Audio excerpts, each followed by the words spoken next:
ये तलवारें और ढाल युद्ध और वीरता की याद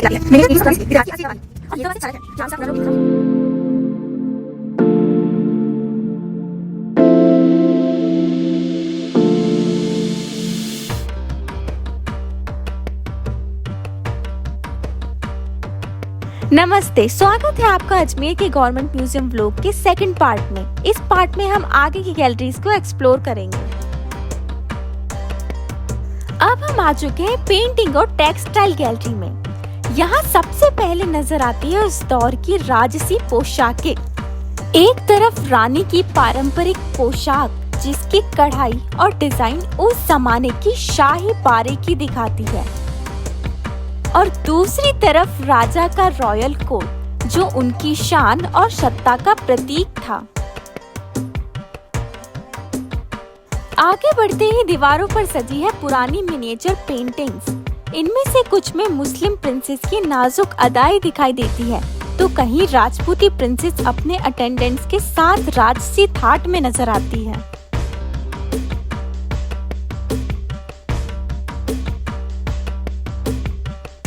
किसी पैनल में राजा जगत सिंह, महाराणा प्रताप और शक्ति सिंह जैसे वीर राजाओं के चित्र हैं, और साथ ही प्रिंस सलीम की पेंटिंग भी देखने को मिलती है।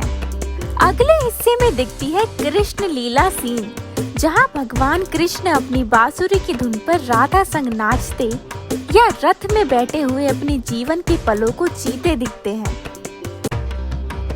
आगे गॉडेस की पेंटिंग्स हैं, गंगा माँ और कई अन्य देवियों की झलक जो उस समय की आस्था और कला दोनों का सुंदर संगम दिखाती है। और आखिरी में एक और पैनल है जिसमें पृथ्वीराज चौहान की वीरता भरे दृश्य बनाए गए हैं। हर पेंटिंग जैसे बीते हुए राजवंशों की कहानियां दोहरा रही हो। सच में ये गैलरी अपने आप में एक भूल भुलैया जैसी यात्रा है। अब हम आ गए हैं जैन गैलरी में। ये गैलरी पूरी तरह से जैन धर्म की कला, आस्था और शांति का प्रतीक है। यहाँ पर हर तरफ छोटी बड़ी मूर्तियाँ हैं। अजमेर गवर्नमेंट म्यूजियम के इस सेक्शन में जैन धर्म की तीर्थंकरों की प्राचीन मूर्तियाँ संरक्षित हैं, जैसे ऋषभनाथ, शांतिनाथ, कुंतुनाथ, महावीर और पार्श्वनाथ। हर मूर्ति में एक अनोखी गंभीरता है, कहीं ध्यानमग्न भाव, कहीं शांत मुखाकृति और कहीं करुणा से भरे नेत्र। मानो हर प्रतिमा कह रही हो, अहिंसा, संयम और सत्य ही मोक्ष का मार्ग है। हर लकीर, हर मुद्रा जैन मूर्ति कला की अद्भुत निपुणता दिखाती है। इन छोटी छोटी मूर्तियों में शिल्पकारों की वह श्रद्धा झलकती है जो साधना को कला में बदल देती है।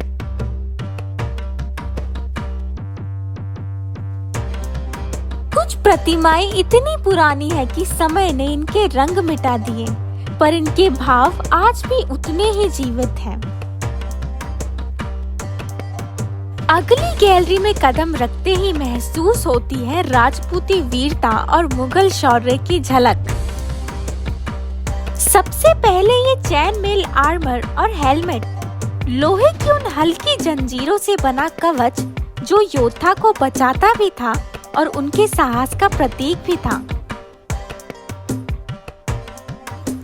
यहाँ दिखती है तीर कमान, जो केवल एक वेपन नहीं बल्कि एक कला थी।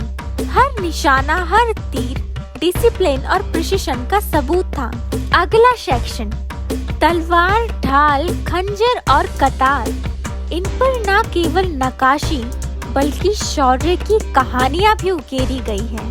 राजपूत और मुगल काल के वीरों ने इन्हीं हथियारों से अपने दुश्मनों का सामना किया था।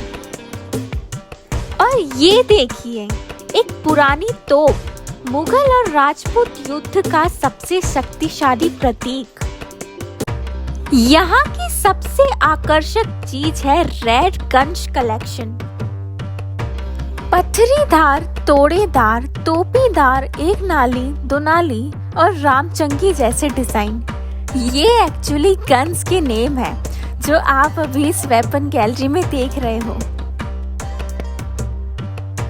अब हम आ गए हैं म्यूजियम के एक और इंटरेस्टिंग सेक्शन में, इंस्क्रिप्शन गैलरी में। यहाँ पुराने पत्थरों पर लिखी गई लिखावट मिलती है जो प्राचीन राज्यों और उनके शासकों की कहानियाँ बताती है। इनमें से एक इंस्क्रिप्शन सामंत सिंह से जुड़ी हुई है, जिसे देखकर लगता है जैसे उन पुराने युग की गाथा पत्थरों में समा गई हो। हर लिखावट एक नया रहस्य खोलती है। किसी में युद्ध का वर्णन है तो कहीं राज्य के नियम और दान पत्र लिखे गए हैं। इन एंशिएंट इंस्क्रिप्शन के साथ ही यहाँ और भी छोटी छोटी मूर्तियाँ और अलग अलग धातु और पत्थर के आर्टिफैक्ट रखे गए हैं जो हमारे इतिहास के अनमोल टुकड़े हैं। ये सब देखकर लगता है जैसे हर पत्थर के अंदर एक कहानी छुपी है, बस समझने वाले की जरूरत है। और फाइनली म्यूजियम के एंड में हम मिलते हैं पृथ्वीराज चौहान और उनके कवि चंद बरदाई की स्टैचू से, जो सिर्फ मूर्ति नहीं बल्कि एक दोस्तों के बीच अमर कहानी का प्रतीक है।